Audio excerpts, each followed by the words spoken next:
Labrīt! Dzīvītē mēs esam pieraduši meklēt atbildes uz dažādiem jautājumiem, un šodien esam ieradušies mikroķirurģijas centrā. Parasti varētu likties, ka tas saistīts ar kādiem traģiskiem gadījumiem, ka, piemēram, jāpiešauj pirksts, bet tā nebūtu nav, un par to mēs šodien pārliecināsimies. Un varbūt es šodien gūšu arī atbildi, kāpēc un kā to labot, ka man nelocās šis pirksts.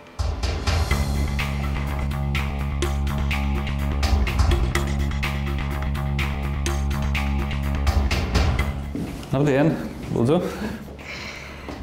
Kā radās šī ideja par mikroķirurģijas centru? Mēs gribējām nodrošināt, lai pacientam ir vienkāršota pieeja pie speciālista, lai viņam nebūtu speciāli varbūt pat jāvēršās pie ģimenes ārsta, bet piezvanot šeit uz mūsu centru, viņš varētu saņemt speciālista konsultāciju bez nekādām problēmām. Kādi ārsti šeit ir apvienojušies? Šeit strādā vairāk specialitāšu ārsti. Pārsvarā tie ir ārsti, kas nodarbojas ar rokas ķirurģiju, plastisko ķirurģiju un arī ārsti ortopēdi traumatologi.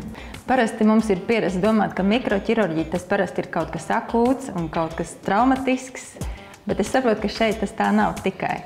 Jā, protams, tā ir viena no mūsu ķirurģijas sadaļām, bet, kā jūs pareizi teicāt, šīs akūtās operācijas notiek slimnīcas apstākļos. Un šeit mēs konsultējam tos pacientus, kuriem ir kādas problēmas saistībā ar rokas slimībām un, protams, arī ar traumu sekām. Kas ir tie raksturīgākie, teiksim, problēmu grupas, ar kur te var nākt? Pacienti, kuriem ir jebkura veida sūdzības, kas faktiski sākās no pirkstu galiem līdz plecam.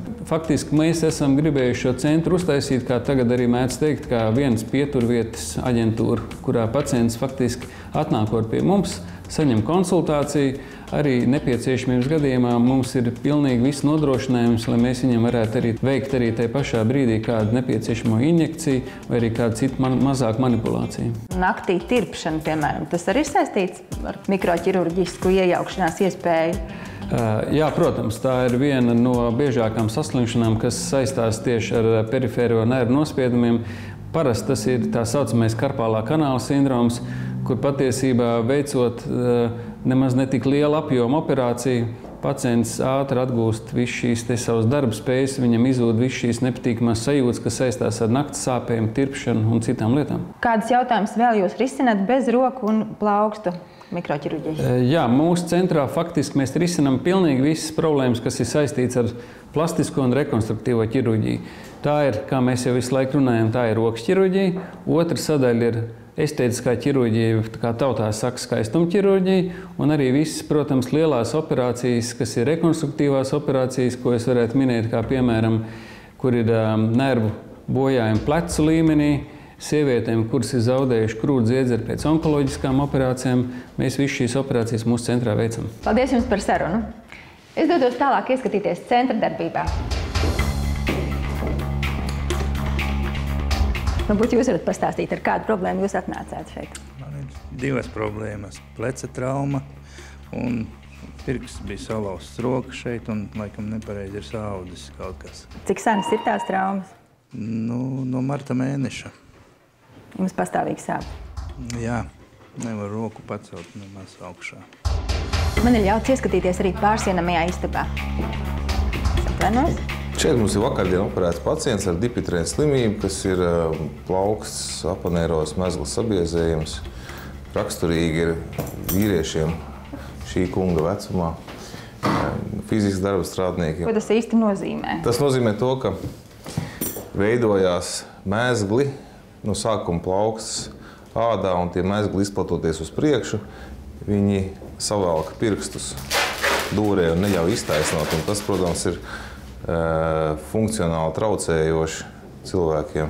Bieži vien mēs varam redzēt arī pat televīzijā cilvēkus, kas uzstājās, kuriem ir savilkti pirksti. Klasiski ir 4., 5. pirksts šādā pozā pievalkās. Ja?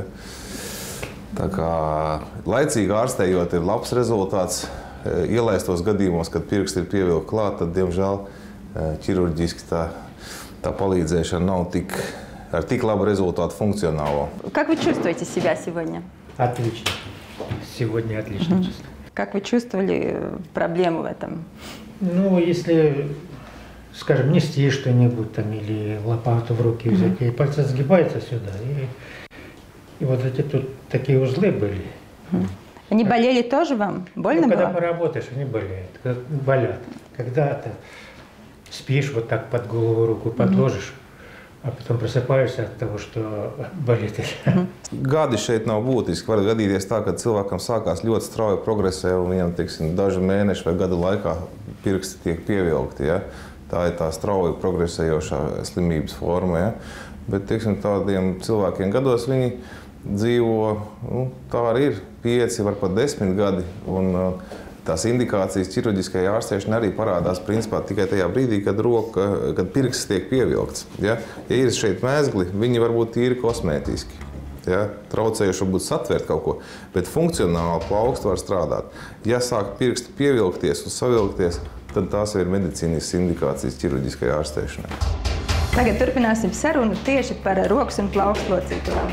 Labi. Kas ir tās būtiskākās grūtības, ar kurām pie jums griežās pacienti? Un vispirms es paprasīšu arī par sevi.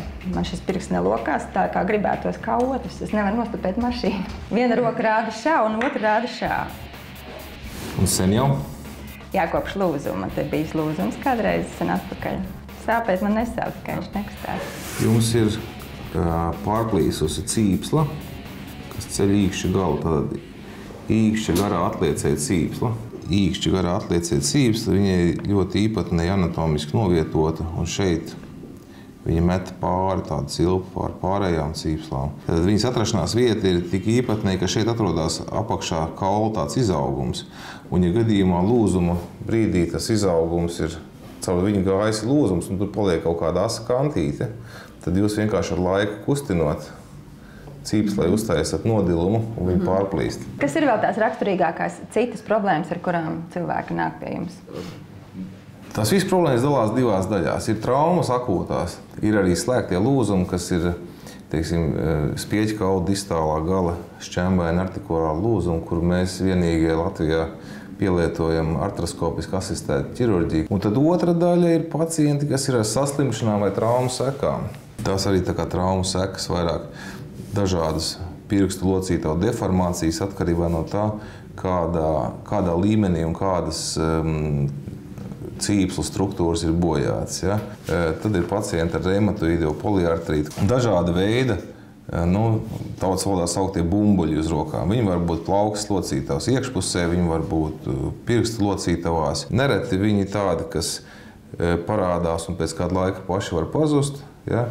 Bet biežāk ir gadījumi, ka diemžēl ir jāķerās pie ķirurģiskas ārstēšanas, jo viņi var mēģināt nopunktēt un ārstēt ar spiedošiem pārsējiem vai steroīdu injekcijām, bet viņi atkal atjaunojās. Viss šīs problēmas ir plānveida kārtā risināmas pie mums mikroķirurģijas centrā, jau mēs esam praktiski vienīgie, kas profesionāli ikdienā nodarbojamies tieši ar rokas ķirurģiju.